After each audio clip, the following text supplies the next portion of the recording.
राधिका की नई नई शादी हुई थी, लेकिन सुहाग रात के अगले दिन ही उसका पति विदेश चला गया। शादी के पहले मैंने कितने अच्छे सपने देख रखे थे।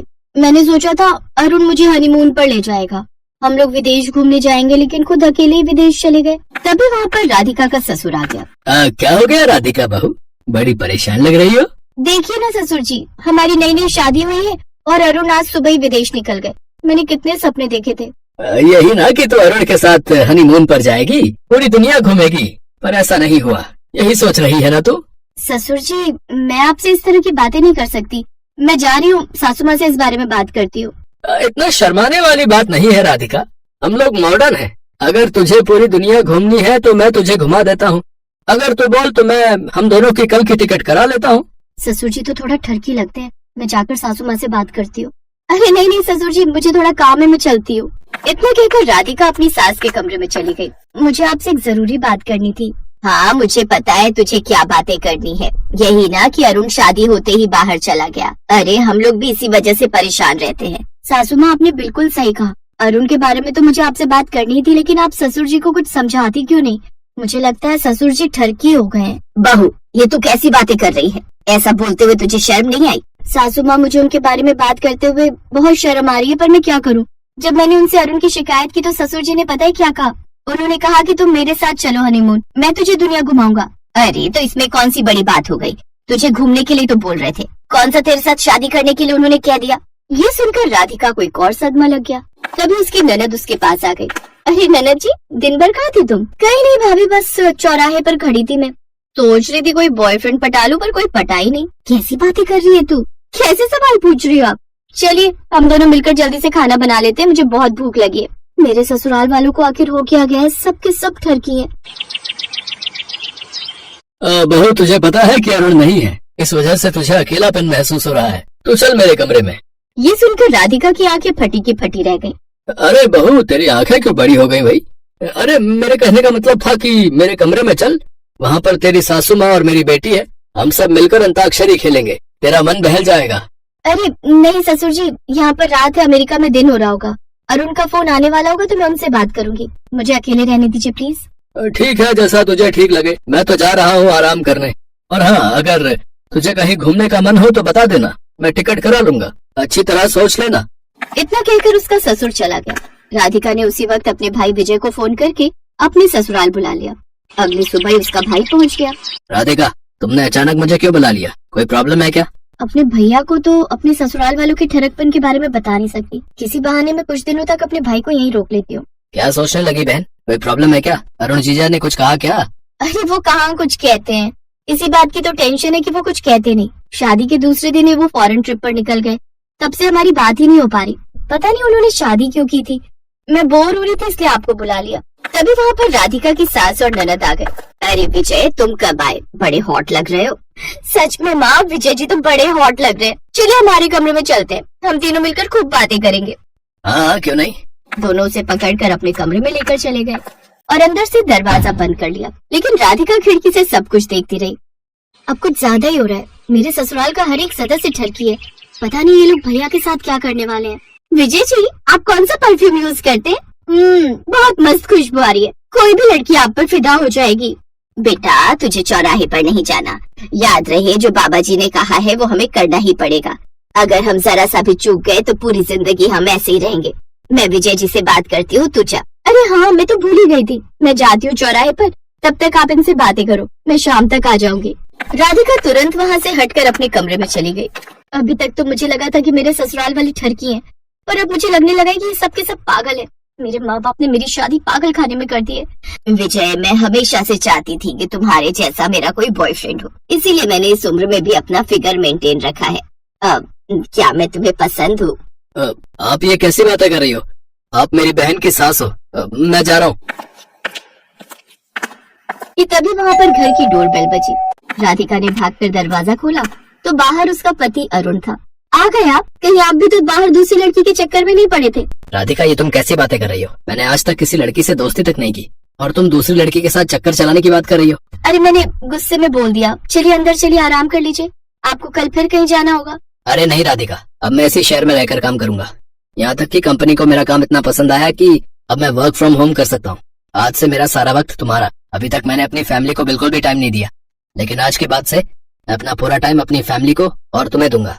ये तो चमत्कार हो गया। मुझे समझ नहीं आता कि ये चमत्कार आखिर हुआ कैसे। तभी वहाँ पर राधिका की सास, उसका ससुर और ननद सब आ गए। बहू, ये सचमुच चमत्कार ही है। बचपन में ही हमने इसे बोर्डिंग स्कूल भेज दिया था।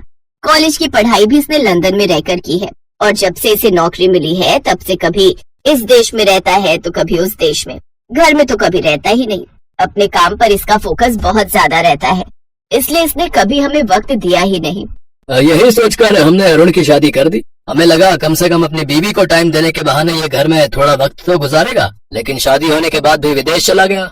हम सब बहुत परेशान हो गए थे। फिर हमें बाबा अघोरी दास जी के बारे में पता चला।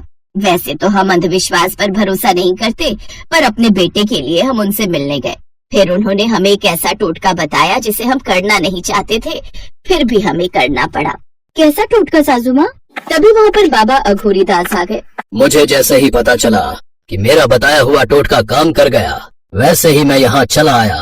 बाबा, ये टोटका थोड़ा अजीब था, लेकिन सच में काम कर गया। मेरे बेटे को अब वर्क फ्रॉम होम मिल गया है, यानी घर से बैठकर ही वो काम कर सकता है। और अब मेरे बेटे का मूड भी पूरी तरीके से बदल गया है। अरुण अब सारा वक्त अपने परिवार को देने के लिए मान गया है। हाँ बाबा, पर ऐसा कौन सा टोटका था जिससे मेरा मूड ही बदल गया? मैं बताती हूँ। बहू, कुछ दिनों से तुझे इस घर में बहुत अजीब लग रहा होगा, है ना? तुझे लग रहा होगा कि तेरे ससुर जी ठरकी बन गए हैं, मैं ठरकी बन गई हूँ, यहाँ तक कि मेरी बेटी भी ठरकी बन गई है। ये सब कुछ उस टोटके का ही पार्ट था। बाबा जी ने कहा था कि अपनी बहू के सामने ठरकपन दिखाना। कुछ दिनों तक कोई भी लड़का दिखे उसके सामने ठरकी बन जाना, और कुछ ही दिनों बाद तेरे बेटे का मूड बदल जाएगा। और ठीक वैसा ही हुआ। ये थोड़ा पागलपन जैसा लगा, लेकिन अपने बेटे के लिए हमने ये करना मुनासिब समझा।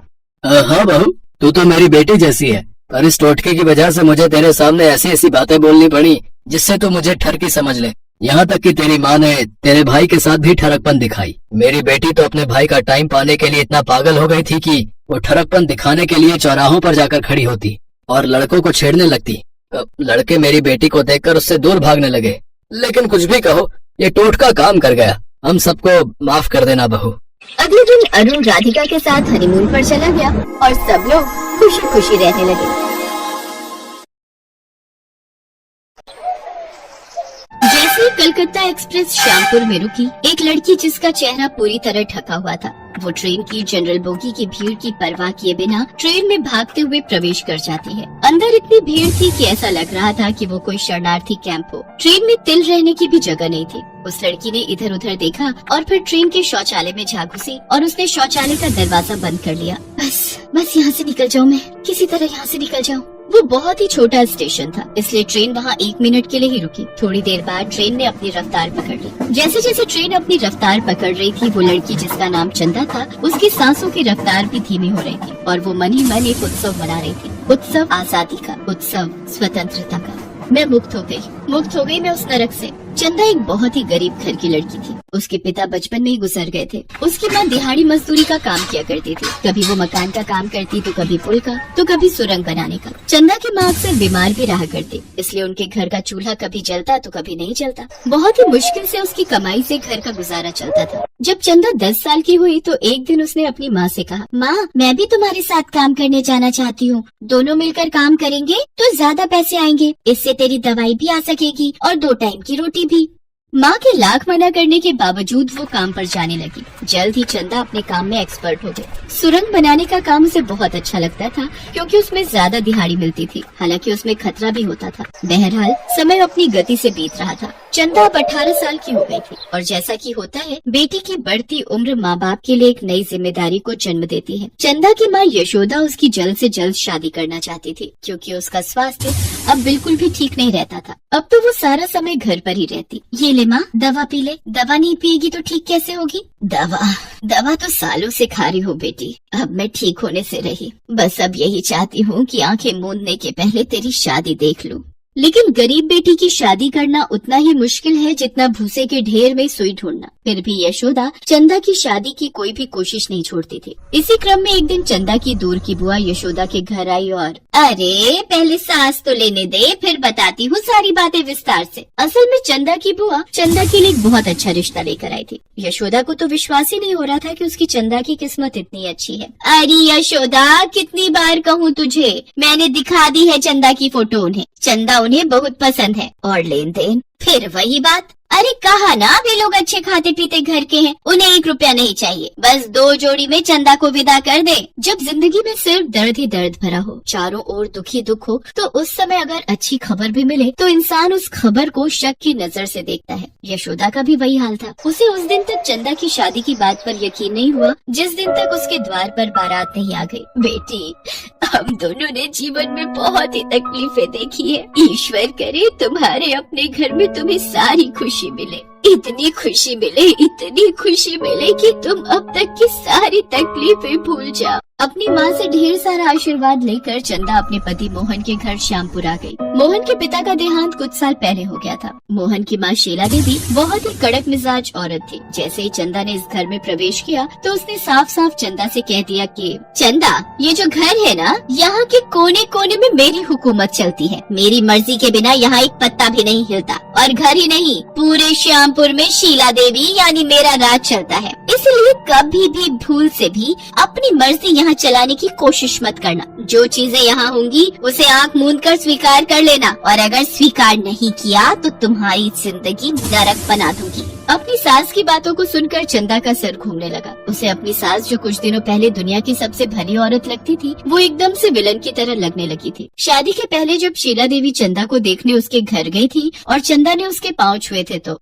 अरे रे रे रे, तुम मेरे पाँव मत छुओ बेटी। देखो, तुम उस घर में विवाह करके जा रही हो जहाँ बहू को बेटी की तरह रखा जाता है। चंदा बेटी, बस एक ही बात तुमसे कहना चाहूंगी कि अगर शादी के बाद तुम्हें उस घर में जरा सी भी दिक्कत हो तो सबसे पहले मुझे बताना, क्योंकि तुम्हारी जिम्मेदारी मेरे ऊपर सबसे ज्यादा होगी। जरूर बताऊंगी माँ जी। और हाँ, ये लो 2 लाख रुपए हैं, इसे तुम रख लो। शादी ब्याह में बहुत पैसे खर्च होंगे ना, इन पैसों से तुम्हें जो भी लेना हो ले लेना। महंगी साड़ी, गहने, जो भी लेना हो। अगर पैसे कम पड़े तो मैं और भिजवा दूंगी। यशोदा की तरह चंदा को भी अपनी किस्मत पर भरोसा नहीं हो रहा था, लेकिन सच्चाई तो यही थी कि उसकी शादी श्यामपुर के सबसे अमीर घर में हो रही थी। लेकिन चंदा को ये पता नहीं था कि जिस किस्मत पर वो रश कर रही है, उसकी उसी किस्मत ने अपने नुकीले नाखून निकाल रखे हैं, जो आगे चलकर उसकी जिंदगी को नोच नोच कर उसके शरीर से लेकर आत्मा तक को दर्द देने वाले हैं। शादी के 1 सप्ताह बाद की बात है। मोहन शहर गया हुआ था और उस दिन शीला देवी ने चंदा को ऐसी बात कही जिसे सुनकर उसकी रूह कांप गई।